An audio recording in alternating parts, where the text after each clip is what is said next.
एक औरत की कहानी आखिर कब तक रहेगी बेगानी। उसकी आंखों में आंसू झिलमिला गए थे, सिर्फ इतनी सी बात पर कि वह 58 के पति देव थोड़ा दुबला हो गए थे।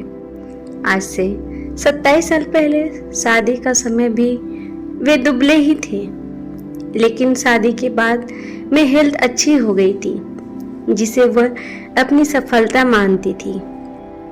अब उम्र भी हो गई है, कुछ स्वास्थ्य संबंधित परेशानियां भी है, इसीलिए दुबला हो जाना स्वाभाविक है और इसमें चिंता जैसी कोई बात नहीं है। लेकिन उसका कोमल स्त्री मन है, नहीं मानता। आप लोग कहेंगे उपरोक्त घटना में अनोखा क्या है? सभी पत्नियां अपने पतियों की चिंता करती हैं, तो मेरा कहना है कि अनोखा तो कुछ नहीं है, लेकिन नोटिस करने लायक अवश्य है। पत्नी वो भाव जिसका आशुभूत होकर ये छोटी से छोटी बात पर भी पति या घर के अन्य सदस्यों की चिंता करती है, उनकी देखभाल करती है, उनका हर तरह से ख्याल रखती है। विचार का मुद्दा ये है कि क्या आप भी उसके लिए इतना सहजग रहते हैं? वह किचन में 10 दिन से खांसते हुए काम कर रही है, 4 दिन से बुखार की गोली लेकर अपने दायित्वों को पूर्ण कर रही है, अथवा रोज रात को पेन किलर लेकर सो रही है, या फिर ठंडे मौसम में मालिश के बिना उसके घुटने उठने से इनकार कर रहे हैं। मेरे विचार से गिनती के पति होंगे जो पत्नी की इतनी समस्याओं पर गौर करते होंगे। अधिकांश के रवैया ये तो उपेक्षा वाला रहता है, या टालने वाला, अथवा अनदेखी का। यह महिला मात्र का स्वभाव होता है कि वह इस संपूर्ण धरती पर जिसकी सबसे कम परवाह करती है वह स्वयं है। स्वयं का ध्यान नहीं रखती है। शरीर के स्तर पर, मन के स्तर पर, भावनाओं के स्तर पर वह हर कदम पर समझौता करती चलती है और संघर्ष संतोष उसका सर्वोपरि प्रथम बन जाता है। एक सीमा के बाद तो वह अपेक्षा रखना भी छोड़ देती है, लेकिन मन के किसी कोने में ये दर्द असता तो है जिसे वह मन की ही 7 तहों में छुपा लेती है और सबको सुख, स्नेह और संपन्नता देते देते खुद भीतर से ही रीति ही रह जाती है, रोती ही रह जाती है। हो सकता है कि यह हर घर की कहानी हो, लेकिन अधिकांश घरों की जरूर है। ऐसा क्यों? यत्र निर्वस्तु पूज्यन्त रमते तंत्र देवता को अपनी आद्य परंपरा भी जीने वाले देश में नारियों के साथ ऐसा निम्न कोटि के व्यवहार क्यों हम उसे भी इंसान की दृष्टि से नहीं देख पाते?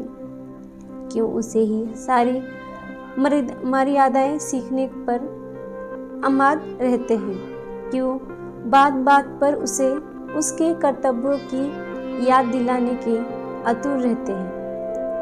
क्यों उसके अधिकार की बात आते ही हम सबके जोशीले स्वर बर्फ की मनित ठंडे हो जाते हैं? जरा सोचिए, जो अपना संपूर्ण जीवन परिवार के लिए देती है, बिना शिकायत, बिना अपेक्षा, वह बिना जिक्र, बिना फिक्र और बिना फक्र के मर जाए, ये कितनी बड़ी अवसंवेदनशीलता है।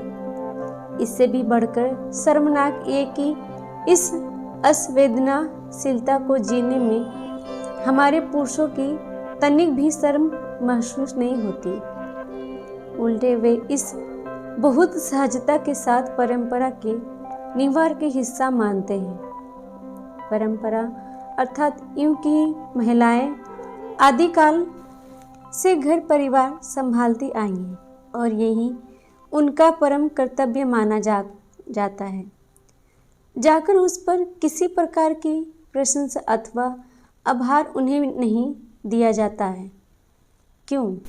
अरे जाग जाइए, ये परंपरा नहीं षड्यंत्र है उन स्वार्थी लोगों को जो स्त्रियों को अपनी बराबरी में नहीं देख सकते, क्योंकि जानते हैं कि ईश्वर ने उतनी ही क्षमता और योग्यता से उन्हें भी नवाजा है जितनी स्वयं उनके पास, बल्कि किसी क्षेत्र विशेष में तो वे उसके अधिक सख्त हैं।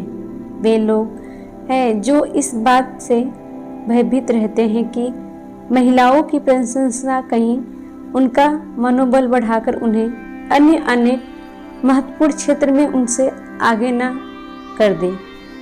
जबकि सच तो यह है कि यदि आप अपनी पत्नी को अपने समक्ष मानकर उसके योगदान को सराहेंगे तो छोटे नहीं हो जाएंगे, बल्कि समाज में एक अनुकरणीय व्यक्तित्व के रूप में आपकी प्रतिष्ठा होगी। साथ ही आपकी जीवन संगिनी भी आपके प्रति स्त्री सम्मान से भर उठेगी। चूँकि नारी तो होती ही असंतोष है, शीघ्र प्रसन्न हो जाने वाली और कम में ही आभार भाव से भर उठने वाली। जब आपकी प्रतिकूलताओं में भी वह आपके प्रति संतृप्ति रहती है तो अनुकूलता में उसके हृदय में के मुदित भाव की कल्पना कीजिए। वे स्वयं को आसमान के सिर से महसूस करेगी और अपनी चिरकालीन विनम्रता से भरी हुई आपके प्रति बार बार कृतज्ञ आभार मानेगी आपका। यूं तो उसके होने मात्र से घर में उजाला ही है, खुशी है, जीवन का संगीत है। लेकिन यदि इस तथ्य को आप पूरे मन भाव से उसके समझ स्वीकार करेंगे तो तय जानिए कि ये उजाला, खुशी और संगीत उसके शून्य अंतर्मन को भी आनंद से भर देगी। तब उसके लिए भी जीवन अभिशाप नहीं होगा, वरदान होगा, और तब भी ईश्वर भी प्रसन्न होगा, क्योंकि उसने पुरुष और नारी को परस्पर पूरक बनाया है, एक सम्मान बनाया है, ना किसी को शासक और ना शासित। तो हम एक दूसरे में क्यों फर्क करते हैं? हमें भी पुरुष और नारी में समान भाव रखना चाहिए, न किसी को बड़ा, न किसी को कमज़ोर, न किसी को ताकतवर समझना चाहिए। अगर आपको वीडियो अच्छा लगे तो प्लीज़ लाइक करिए और चैनल को सब्सक्राइब कर लीजिए। Thank you.